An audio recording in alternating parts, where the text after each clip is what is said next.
Hello student, good evening. Welcome to लंकलिस YouTube channel. आज है 21 जून और 21 जून से जितने भी इंपॉर्टेंट क्वेश्चन बन सकते हैं वो सब हम इस सेशन में डिस्कस करेंगे, इसलिए वीडियो को पूरा देखिएगा। ये आपको अपकमिंग एग्जाम में बहुत हेल्प करेगा। इस वीडियो का पीडीएफ डिस्क्रिप्शन में आपको मिल जाएगा। यदि आप चैनल पे नए हैं तो सब्सक्राइब कीजिएगा और साथ में बेल आइकन को प्रेस करना ना भूलिएगा। तो चलिए स्टूडेंट स्टार्ट करते हैं। आज का पहला क्वेश्चन है, हाल ही में 75वीं संयुक्त राष्ट्र महासभा अध्यक्ष किसे चुना गया है? Who has recently been elected as the president of the 75th United Nations General Assembly? तो स्टूडेंट इसका राइट आंसर है ऑप्शन नंबर सी, वोल्कन बॉस्कीर। हाल ही में 75वीं संयुक्त राष्ट्र महासभा के अध्यक्ष के रूप में वोल्कन बॉस्कीर को चुना गया है। ये आप इमेज में देख सकते हैं, ये है वोल्कन बॉस्कीर। ये एक तुर्की के एक राजनेता हैं। अब बात आती है तुर्की की, तो तुर्की की कैपिटल अंकारा है। यहाँ की करेंसी तुर्किश लायरा है और यहाँ के प्रेसिडेंट रिसेप ताइप हैं। नेक्स्ट क्वेश्चन, हाल ही में कोविड-19 परीक्षण के लिए भारत की पहली मोबाइल लैब किसने लॉन्च की है? Who has launched India first mobile lab for recent COVID-19? तो स्टूडेंट इसका राइट आंसर है option number D, doctor Harshvardhan Singh. हाल ही में कोविड-19 परीक्षण के लिए भारत की पहली mobile lab doctor Harshvardhan Singh ने लॉन्च किया है। ये केंद्रीय स्वास्थ्य परिवार कल्याण मंत्री हैं। ये आप इमेज में देख सकते हैं, ये हैं doctor Harshvardhan Singh. Next question, हाल ही में किस बैंक ने अपनी लोन प्रक्रिया को पूरी तरह डिजिटल बना दिया है? Recently which bank has made its loan process completely digital?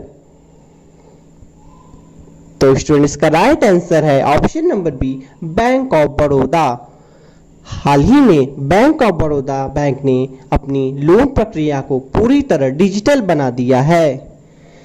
जितने भी लोन होते हैं जैसे auto loan, home loan, agriculture loan, personal loan, MSME sector का लोन, जितने भी लोन है जो प्रक्रिया है उसको फुल्ली डिजिटल बना दिया है। अब बात आती है बैंक ऑफ बड़ौदा की, तो बैंक ऑफ बड़ौदा की एस्टेब्लिशमेंट 1908 में हुआ था। इसका हेडक्वार्टर बड़ौदा में है। इसके MD and CEO Sanjiv Chadha हैं। ये आप इमेज में देख सकते हैं, ये हैं संजीव चड्ढा। हाल ही में बैंक ऑफ बड़ौदा में दो बैंकों का मर्जर हुआ है। उनके नाम कौन कौन से हैं? एक विजया बैंक है और एक देना बैंक है। ये इंपॉर्टेंट क्वेश्चन है स्टूडेंट। नेक्स्ट क्वेश्चन, हाल ही में ब्रिटिश पेट्रोलियम ने कहां ग्लोबल बिजनेस सर्विस सेंटर खोलने की घोषणा की है? Recently British Petroleum has announced to open a global business service centre. तो स्टूडेंट इसका राइट आंसर है ऑप्शन नंबर सी, पुणे। हाल ही में पुणे ब्रिटिश पेट्रोलियम ने कहा ग्लोबल बिजनेस सर्विस सेंटर खोलने की घोषणा की है। महाराष्ट्र में पुणे है। ये ऐप व्यवसायों को सपोर्ट करने के लिए पुणे में सर्विस सेंटर खोला गया है। अब बात आती है महाराष्ट्र की, तो महाराष्ट्र की कैपिटल मुंबई है और यहाँ के सीएम उद्धव ठाकरे हैं। नेक्स्ट क्वेश्चन, हाल ही में कहां एयर20 ऐप लॉन्च की गई है? रिसेंटली द एयर20 ऐप हैज बीन लॉन्च्ड। तो स्टूडेंट इसका राइट आंसर है ऑप्शन नंबर बी, मुंबई। हाल ही में मुंबई में एयर20 ऐप लॉन्च की गई है। ये ऐप इसलिए है कि आईसीयू में कितने बेड खाली हैं और कितने वेंटिलेटर खाली हैं इसकी स्थिति पता लगाने के लिए ये ऐप लॉन्च किया गया है। ये इमेज आप देख सकते हैं ऐप का। नेक्स्ट क्वेश्चन, हाल ही में किस राज्य सरकार ने शहीद के परिवार को 50 लाख रुपए देने की घोषणा की है? Recently which state government has announced to give 50 lakh of rupees to the martyr family? तो स्टूडेंट इसका राइट आंसर है option number C Uttar Pradesh. हाल ही में उत्तर प्रदेश राज्य सरकार ने शहीदों के परिवार को 50 लाख रुपए देने की घोषणा की है। पहले शहीदों के मर जाने पर 25 लाख रुपए दिए जाते थे उनके परिवार वाले को, अब यह राशि डबल हो गई है। अब ये राशि 25 लाख से बढ़कर 50 लाख रुपए हो गई है। अब बात आती है उत्तर प्रदेश की। उत्तर प्रदेश की कैपिटल लखनऊ है। यहाँ के सीएम आदित्यनाथ योगी हैं। यहाँ की गवर्नर आनंदीबेन पटेल हैं। हाल ही में उत्तर प्रदेश में बाल श्रमिक विद्या योजना की शुरुआत की गई है। हाल ही में गौ हत्या अधिनियम संशोधन किया गया है उत्तर प्रदेश में, और उत्तर प्रदेश में ही जियो टैग किचन कम्युनिटी की भी शुरुआत की गई है। इतने इंपॉर्टेंट क्वेश्चन बनते हैं उत्तर प्रदेश से। नेक्स्ट क्वेश्चन, हाल ही में NIPFP अध्यक्ष के रूप में किसे नियुक्त किया गया है? Who has recently been appointed as the chairman of NIPFP?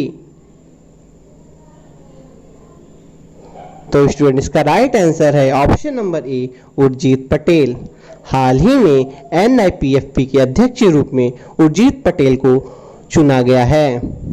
ये आप इमेज में देख सकते हैं, ये हैं उर्जित पटेल। अब बात आती है NIPFP की।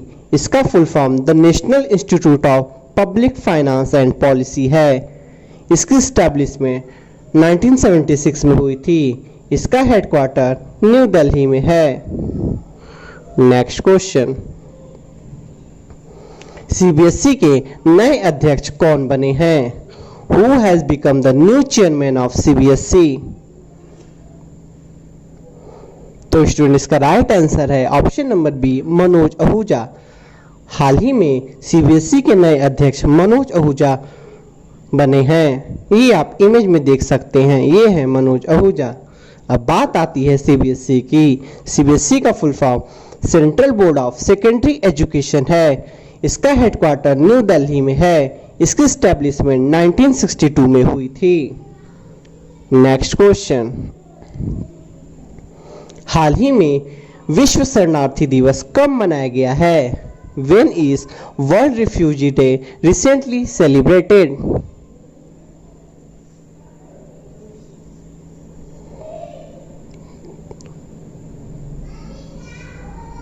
तो स्टूडेंट इसका राइट आंसर है ऑप्शन नंबर सी 20 जून। हाल ही में 20 जून को विश्व शरणार्थी दिवस मनाया गया है। जो शरणार्थी होते हैं उनको समाज के प्रति जो भी कंट्रीब्यूशन है उसे याद करने की उपलक्ष्य में मनाया जाता है। और इस बार की थीम थी every action count. Next question, हाल ही में किस राज्य ने नीट परीक्षा को पास करने वाले छात्रों को 10% आरक्षण देने की घोषणा की है? Recently which state has announced to give 10% reservation to student who pass NEET exam? तो स्टूडेंट इसका राइट आंसर है ऑप्शन नंबर सी तमिलनाडु। हाल ही में तमिलनाडु राज्य ने नीट परीक्षा को पास करने वाले छात्रों को 10% आरक्षण देने की घोषणा की है। अब बात आती है तमिलनाडु की। तो तमिलनाडु की कैपिटल चेन्नई है और यहाँ के सीएम एडापट्टी के पलानीस्वामी हैं और यहाँ की गवर्नर बनवारी लाल पुरोहित हैं। ये आप इमेज में देख सकते हैं, ये हैं बनवारी लाल पुरोहित। अब बात आती है नीट की। तो नीट का full form national eligibility cum entrance test है। नेक्स्ट क्वेश्चन, हाल ही में एशियाई फुटबॉल परिसंघ AFU ने 2022 महिला एशियाई कप की मेजबानी के अधिकार किस देश को दिया है? Recently, the Asian Football Federation AFU has given the right to the host the 2022 Women Asian Cup. तो स्टूडेंट इसका राइट आंसर है ऑप्शन नंबर ए इंडिया। हाल ही में एशियाई फुटबॉल परिसंघ ने 2022 महिला एशियाई कप की मेजबानी का अधिकार भारत यानी इंडिया को दिया है। अब बात आती है AFU की, AFC की। तो इसका full form the Asian football confederation है। इसकी स्टैब्लिशमेंट 1954 में हुई थी और इसका हेडक्वार्टर मनीला जो कि फिलीपींस में है। नेक्स्ट क्वेश्चन, हाल ही में किस देश के सांसद ने उत्तराखंड के पिथौरागढ़ जिले में भारतीय क्षेत्र पर दावा करने वाले नए नक्शे को मंजूरी दे दी है? Recently, the parliament of which country has approved a new draft on the Indian territory in Pithoragarh district of Uttarakhand? तो स्टूडेंट इसका राइट आंसर है ऑप्शन बी नेपाल। हाल ही में नेपाल की संसद ने उत्तराखंड के पिथौरागढ़ जिले में भारतीय क्षेत्र पर दावा करने वाले नए नक्शे को मंजूरी दे दी है। अभी भारत का नेपाल और चाइना दोनों के साथ विवाद चल रहा है और इसी बीच भारतीय क्षेत्र पर दावा करने वाले नए नक्शे का नेपाल की संसद ने मंजूरी दे दी है। अब नेपाल की संसद का क्या नाम है? तो नेपाल की संसद का नाम राष्ट्रीय पंचायत जिनके द्वारा ये जारी किया गया है। अब बात आता है नेपाल की, तो नेपाल की कैपिटल काठमांडू है। यहाँ की करेंसी नेपाली रुपी है और यहाँ के पीएम केपी शर्मा ओली हैं। ये आप इमेज में देख सकते हैं, ये है KP Sharma Oli. Question of the day, चौथी एशियाई पैरा गेम 2021 की मेजबानी कौन करेगा? Who will host the fourth एशियाई पैरा गेम 2021? इसका स्टूडेंट आपको राइट आंसर कमेंट करके बताना है इसका राइट आंसर क्या होगा। और प्रीवियस क्वेश्चन आंसर, क्वेश्चन क्या था? हाल ही में 3 दिवसीय राज पर्व उड़ीसा कहाँ मनाया गया है? तो 3 दिवसीय राज पर्व उड़ीसा में मनाया गया है। तो चलिए स्टूडेंट, आज की एपिसोड यहीं खत्म होती है। कैसा लगा आपको वीडियो कमेंट लाइक करके जरूर बताइएगा। साथ में बेल आइकन को प्रेस करना ना भूलिएगा। तब तक मिलते हैं नेक्स्ट एपिसोड में। जय हिंद, जय भारत।